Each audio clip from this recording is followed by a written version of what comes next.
Hey guys, welcome back with me again in this channel.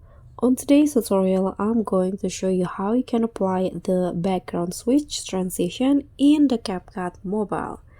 So here, just prepare your videos into CapCut and add it into CapCut like this. You can add any video with any size. So I'm using this TikTok video format.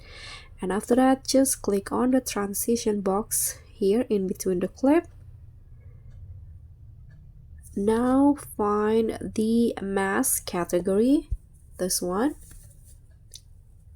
and here you'll easily see the background switch transition. Click on that and adjust how long the transition you want to apply. So I'm going to go with 0.6. Now click on apply to all if you want to apply it to all of the clips, and here is the transition result. And that's all for me. Thank you so much for watching. Don't forget to like, comment, and subscribe. Also click on thanks. Bye.